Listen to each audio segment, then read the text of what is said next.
Olá pessoal, Dante Alighieri é a recomendação de leitura para essa semana. Cara, isso aqui para o direito é muito importante, porque Alighieri vai falar, é praticamente um resumo de toda a filosofia da Grécia Antiga e das influências do cristianismo sobre o pensamento ocidental. As virtudes teológicas, as virtudes terrenas ou cardinais, tudo é tratado nessa obra. Os crimes, os pecados que constituem os diferentes círculos do inferno de Dante, eles, de certo modo, correspondem aos crimes mais graves também praticados hoje, sabe?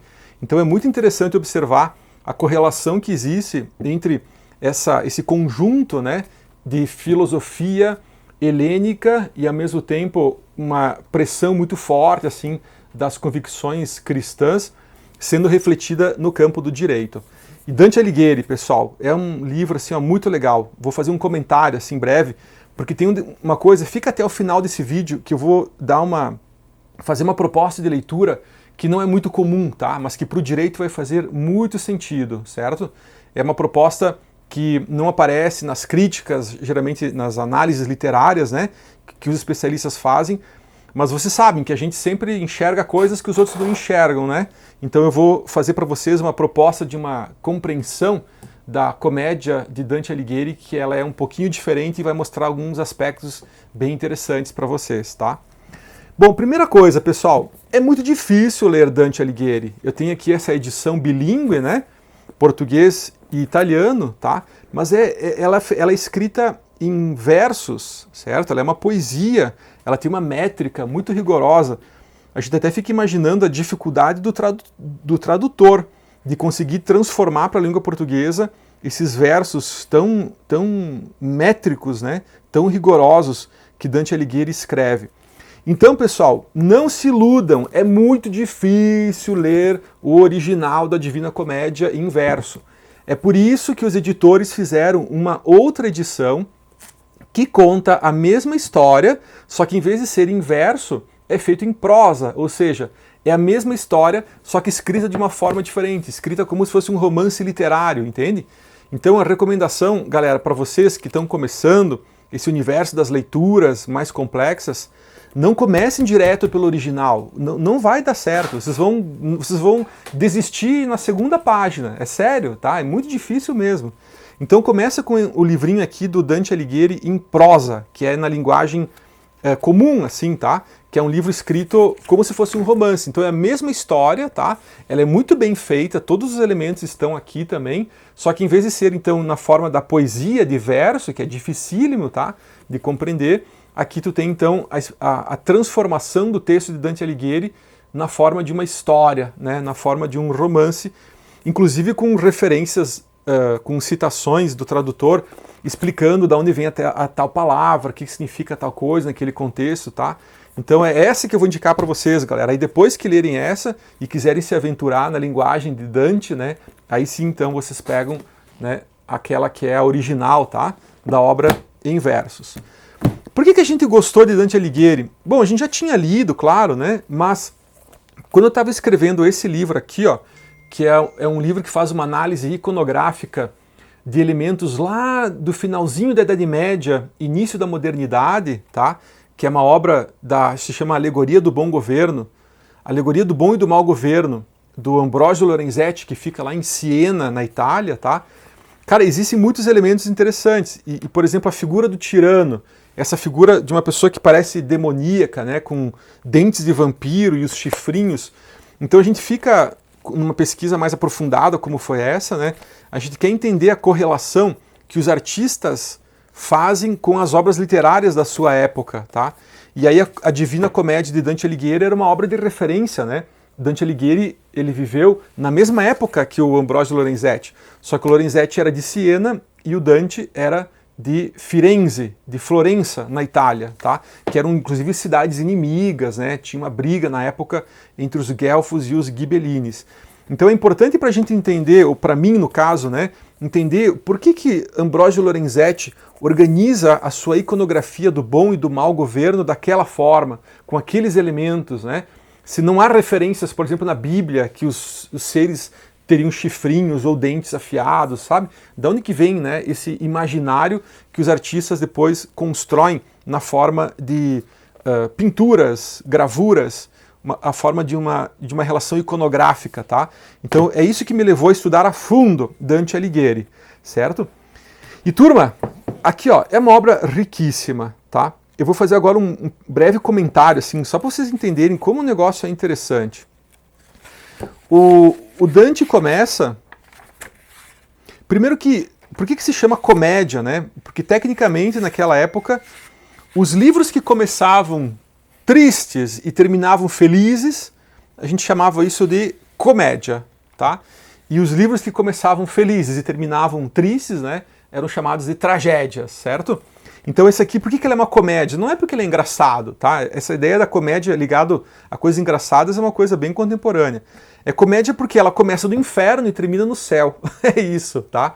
Comédia porque ela começa triste, né, uma situação de dor, e ela vai terminar no céu. Mas se bem que ela não termina exatamente no céu, ela tem um segredo aqui que é bem legal, que eu vou mostrar para vocês, tá? Então olha que interessante essa história. Ela começa com a história do próprio Dante, quando ele morre, tá? É tipo ele contando a sua própria vida após a morte, tá? E ele se encontra numa selva escura, é o imaginário do limbo aqui, certo? E existem 3 feras que perseguem ele, então ele fica fugindo dessas feras, tá? É uma loba, um tigre ou uma onça, não fala exatamente qual que é, tá? É um tigre, uma onça e um leão. Então essas 3 feras, elas simbolizam também pecados que Dante cometeu durante a vida, tá? Então não vou dizer quais são esses pecados, porque eu vou deixar que vocês pesquisem e descubram isso sozinhos, certo?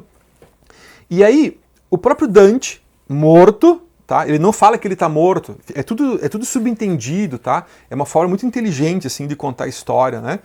Ele encontra Virgílio, que é o grande poeta romano que escreveu a Eneida, né? Que é o equivalente à Odisseia, né? dos gregos, tá? A Eneida é aquela fundamentação mitológica do Império Romano, né? Então Virgílio foi um grande poeta, tanto que Dante utiliza o mesmo estilo de linguagem, né, do Virgílio. Então ele encontra Virgílio e Virgílio vai, de certo modo, ir ajudando e vai explicando e vai conduzindo o Dante, né, para o lugar que ele tem que ir. E ele tem que ir para o inferno, olha só, né, os lobos, a loba, o leão e a onça, ou o tigre, tá, perseguem ele e ele está correndo ali em direção ao inferno, que é o lugar que ele vai ter que ir. E aí ele encontra Beatriz, que é uma pessoa importante na vida de Dante, né? Beatriz, ela não é só uma musa inspiradora, mas ela parece que é o amor da vida de Dante, né? Que ela também está morta e ela reaparece, então, nessa história em vários lugares, tá? E aí Beatriz ajuda Dante a recuperar a coragem. E aí, com a companhia de Virgílio, tá? O grande poeta, né, romano, eles chegam à porta do inferno. E aqui eu quero mostrar para vocês uma coisa que é fantástica, pessoal. Olha o que está escrito na porta do inferno. Ó. Deixa eu encontrar aqui, eu marquei a página. Porta do inferno. Aqui, ó, olha só. Lasciate ogni speranza, voi que entrare. Abandona ou esqueça toda esperança, você que está entrando aqui. Abandone toda a esperança, vós que entrais aqui. Pessoal, olha que imagem incrível da noção de inferno que nós encontramos em Dante Alighieri. A cosmologia cristã, toda a mitologia hebraico-cristã, construiu a ideia de inferno como sendo um lugar do castigo, né, da dor, do sofrimento eterno. Né? Mas olha que sutileza, em Dante, o inferno, ele não está apenas ligado a essa questão da dor ou do sofrimento no corpo, né? Aquela ideia do fogo que arde, que queima o nosso corpo. Ele está ligado à ideia de uma falta de esperança. Olha só, abandona a esperança você que está entrando aqui por essa porta, porque aqui o inferno é o lugar da não esperança. Então é interessante perceber que já nesse jogo aqui do início, né, da obra de Dante, inferno é o contrário da esperança. Olha só, a esperança é uma coisa muito importante, tá? Ou seja, existe aqui uma contrariedade, é como se o antônimo, né? Você não está vendo aqui a ideia tipo de céu como o contrário do inferno, tá? Aqui a ideia é esperança como o contrário do inferno, tá? Então é uma reconstrução de sentido muito interessante. que Dante Alighieri propõe para nós lá na sua publicação, que acontece no início do século XIV, né? É o início do renascentismo, tá? Depois, pessoal, conduzido sempre, né, por Virgílio, que é um cara que parece que conhece tudo, assim, né? Eles vão para o primeiro círculo do inferno, porque o inferno em Dante ele é feito em círculos, e aí quanto mais profundo esses círculos vão indo, né, mais grave é o pecado que as pessoas cometeram. Então o primeiro círculo é de pecados assim mais simples, né? Aí o segundo círculo vai indo, vai afunilando até chegar lá embaixo, né, onde vai estar lá o capeta, tá? Então o primeiro círculo é também chamado de limbo, né? São as almas boas que não conheceram a fé. E nesse círculo estão então os grandes poetas antigos, os filósofos, Aristóteles está lá, sabe? São os pensadores antigos que não conheceram a fé cristã, porque eles viveram antes de Cristo, entende? Então eles não são pessoas más, eles são pessoas boas, mas como eles não conheceram a fé cristã, eles não vão para o céu. Então eles ficam nesse lugar que é o primeiro círculo do inferno, que não é um lugar que tem muita dor, muito sofrimento, mas é um lugar do tédio, é o tédio eterno, sabe? É o lugar de uma vida sem sentido. Olha que interessante como o Dante define, né, essa vida sem fé. É uma vida sem significado. Então, essas pessoas que vivem nesse primeiro círculo do inferno, elas são apáticas. Elas não choram, mas também não riem, sabe? Elas vivem aquela vida, uma vida distímica, certo? Uma vida sem alegria, mas também sem tristezas, né? Sem felicidade, mas também sem amarguras. Então é uma vida de tédio total, assim, uma vida que não há nada assim, tá? Além daquilo para ser vivido. E aí depois eles vão adiante, tá? Aí eles vão para o segundo círculo do inferno, que é o lugar dos luxuriosos, hein? É o pecado da luxúria, tá? Que são almas que dos pecadores carnais, né? E é interessante que Dante, naquela época, ele não trata a luxúria como uma coisa muito grave, tanto que ela está no segundo círculo, né? É um dos crimes mais poucos graves, tá? Mas lembrando que luxúria não significa crimes sexuais, né?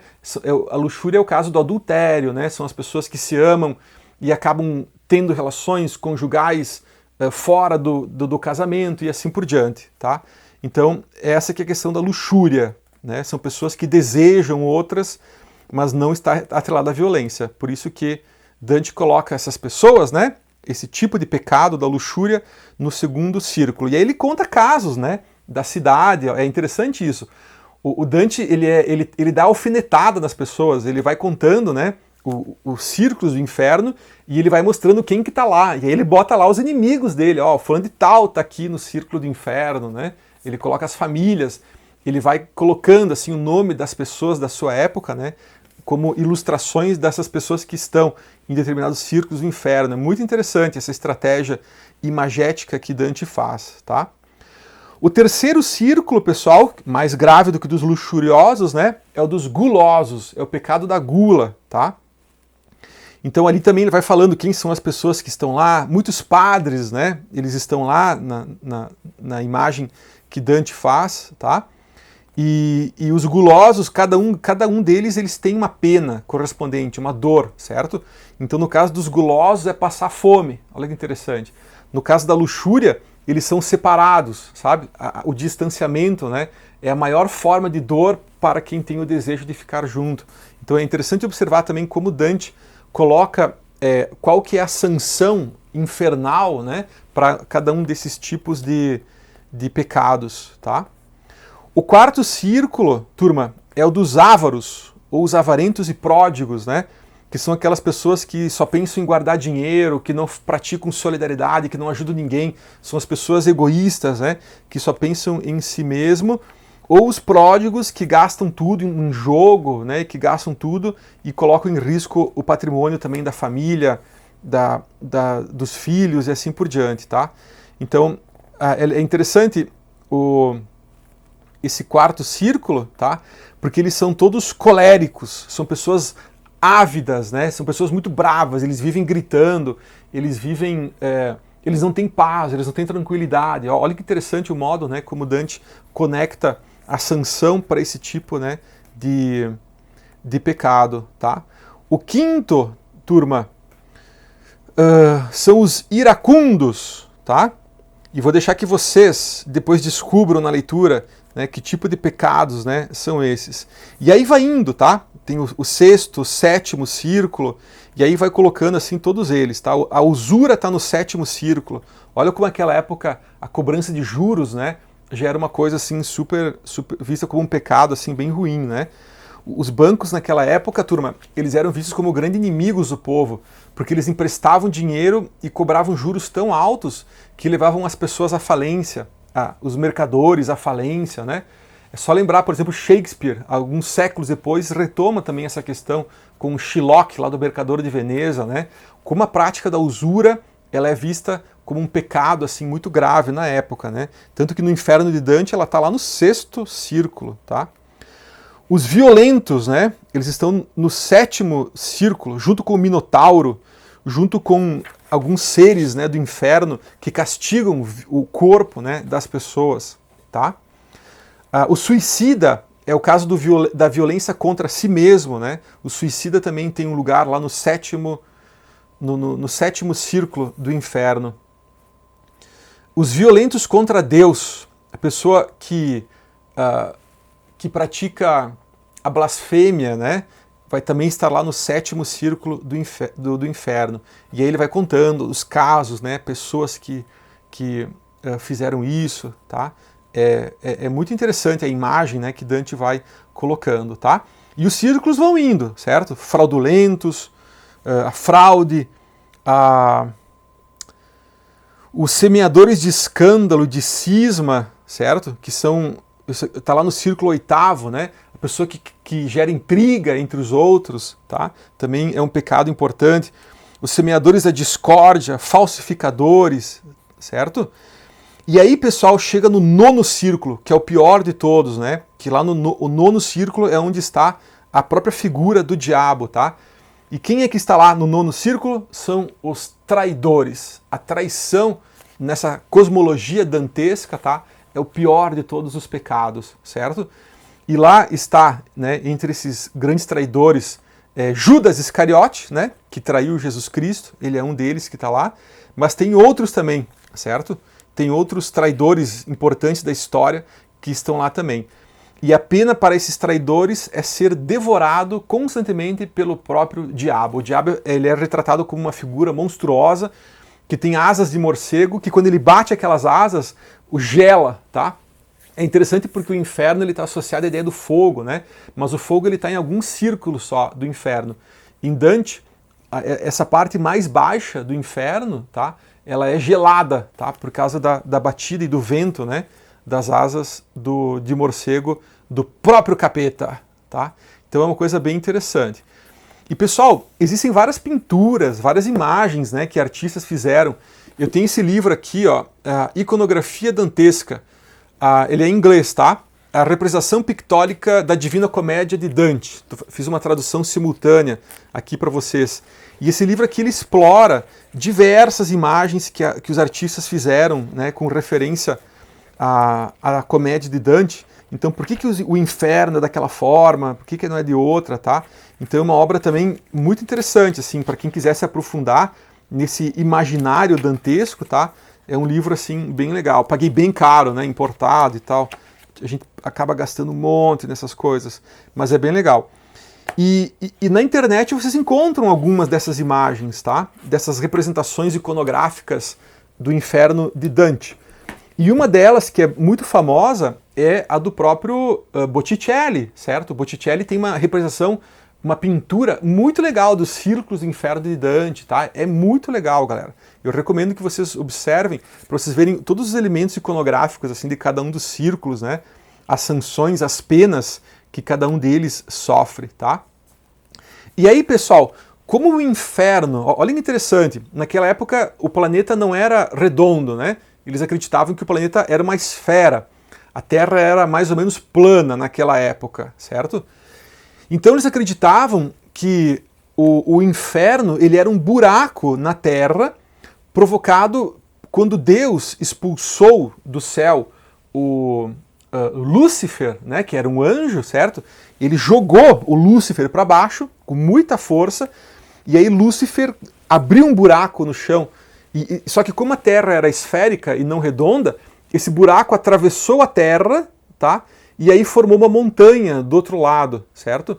Então quando tu sai dessa montanha aqui, e aí tu vira, tu tem ali na verdade o céu. Olha o paradoxo, olha que interessante a ideia, né? A ideia, a ilustração imagética dessa dobra que existe entre o céu e o inferno. Então Dante, quando ele chega lá, ele conhece, ele vê, né, o Lúcifer, tá? Aí ele já, junto com Virgílio, ele sai direto para o purgatório, certo? E aí lá no purgatório ele encontra as musas, ele vai passando, vai conversando com as pessoas que estão aguardando ainda se elas vão para o inferno, se elas vão para o céu, tá? Tem todo um capítulo aqui sobre o purgatório que é muito interessante. São diálogos riquíssimos, né? Sobre a filosofia antiga, sobre a filosofia escolástica da Idade Média, Santo Agostinho, São Tomás de Aquino, tá tudo aqui, pessoal. Todos aqueles conhecimentos, né, daquela época, eles estão aqui.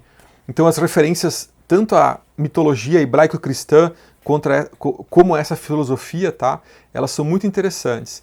E aí, pessoal, com a ajuda de Beatriz, que vai, tipo, ajudando Dante a entender o que está acontecendo, né? Eles vão para o paraíso. E no paraíso acontece uma coisa bem legal, galera. O paraíso, pessoal, que é um lugar assim bom, né? Um lugar assim de se viver com tranquilidade, com calma, vai tendo toda uma explicação ligada aqui também à cosmologia romana da época. Então, o modo como Dante descreve o paraíso tem a ver com o sistema solar, assim, sabe? Tem a ver com camadas no céu também. Então tu tem assim planos tipo Mercúrio, Marte, Vênus, Saturno, Júpiter, sabe?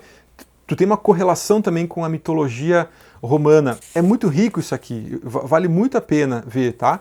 O modo como Dante descreve a ideia de céu. O céu não é um lugar apenas, o céu também tem uma série de camadas, uma série de estratos, né? Que você vai também subindo e conforme você vai aprendendo as coisas, e a Beatriz é importante nisso, né? Você vai subindo. Nossa, e a imagem que ele constrói da ideia de Deus, tá? Não como uma personificação, né? Mas como uma energia muito forte, uma esfera, sabe? É muito legal, galera. Mas eu não quero dar spoiler, certo? Porque senão vai perder a graça, né? Mas olha, vocês têm que entender. Muita gente para no inferno, pessoal, porque a parte do purgatório ela fica um pouquinho meio sem sentido. Mas se você passar pelo purgatório, que é o purgatório, né, e for para o céu, galera, é muito interessante também o modo como Dante vai articular a questão aqui das virtudes, né, cardinais e as virtudes teológicas das pessoas. Tá, agora, pessoal, pedi para vocês ficarem até o final, porque eu quero contar uma coisa aqui para vocês sobre a Divina Comédia de Dante. Galera, Dante pratica uma revolução aqui na época.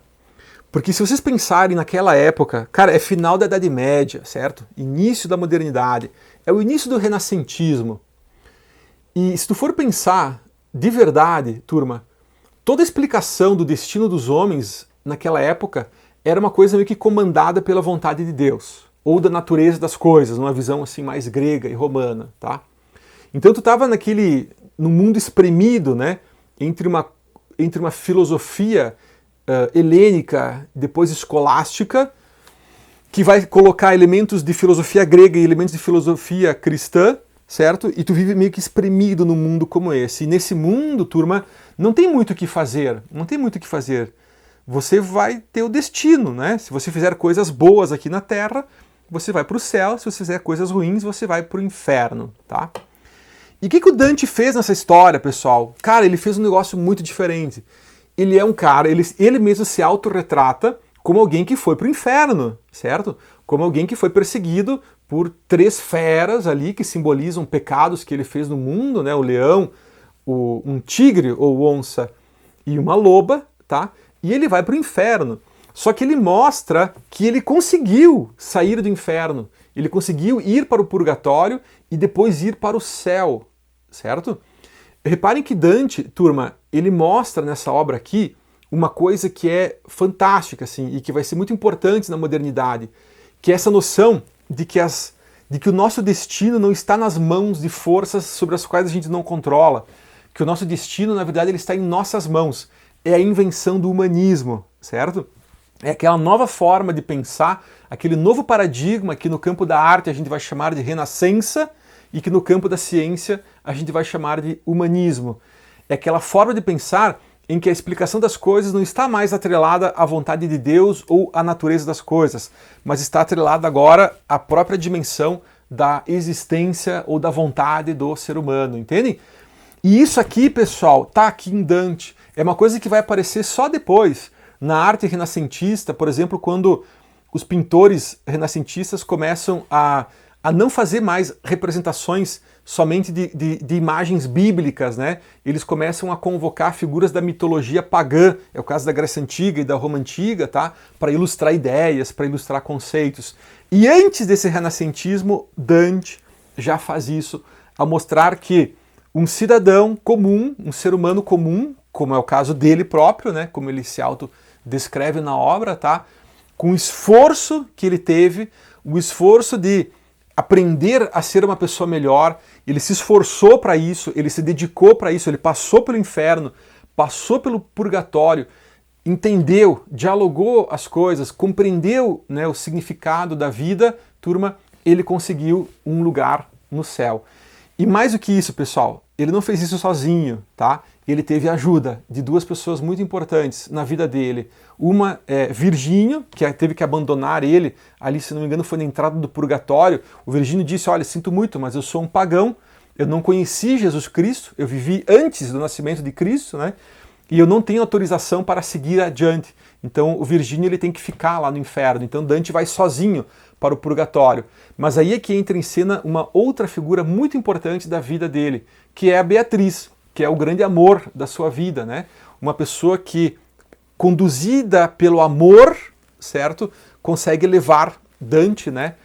Consegue ajudar a conduzir Dante. Ela não leva Dante, eu falei errado.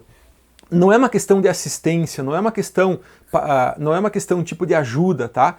Beatriz vai mostrando, vai apontando para Dante qual é o caminho, tá? E esse caminho envolve amor, envolve perdão, e inclusive um perdão a si próprio, um perdão dos próprios pecados, né? Das próprias culpas que Dante carrega na sua vida, tá? Então é uma obra realmente fantástica para a gente entender a construção, né, do sentido daquilo que nós entendemos hoje como os crimes mais graves do direito penal, né, os ilícitos civis, né, como que naquela época havia uma certa hierarquia, tá, desses crimes, tá, mas a mensagem mais importante é que o ser humano, pessoal, se ele tiver ajuda, se ele conviver com pessoas importantes, se ele conseguir experienciar o amor, o perdão, tá? E inclusive o perdão não só para os outros, mas o perdão inclusive a si mesmo, tá? Ele consegue fugir dessa condenação ao inferno, né? Que toda a tradição cristã colocou como algo assim para sempre, né? Como algo inevitável. Por isso que ela se chama comédia, tá? Não é porque ela é engraçada, ela não tem nada de engraçado, certo? Ela é comédia porque Dante começa no inferno, depois ele consegue ir para o purgatório e com esses sinais, né, de ensinamento que Beatriz faz, tá? Junto com os anjos, com os santos, Dante consegue conhecer o céu e ele consegue chegar lá e ver até a própria face de Deus, tá? Então é uma história muito bonita que vale muito a pena ler. Mas volto a repetir, pessoal, não se aventurem no original, galera. O original é muito difícil. A comédia em versos, tá? Ela é muito difícil de compreender. Comecem com esse aqui, ó, a Divina Comédia em prosa, certo? Porque esse aqui, galera, é uma obra literária, assim, ó, tranquila, dá para ler como uma historinha, como um romance, e é realmente fantástico para a gente entender as origens da nossa cultura jurídica, para a gente entender de onde vem a noção do que é o certo, do que é o errado, o que é uma virtude, o que é um pecado, sabe? Então fica aqui uma dica aqui muito importante da semana para vocês. A Divina Comédia, de Dante Alighieri, uma obra antiga, mas ao mesmo tempo super importante para nós entendermos da onde que nós viemos, como é que a nossa cultura, né, chegou a esse estágio, né, de configuração que nós temos hoje.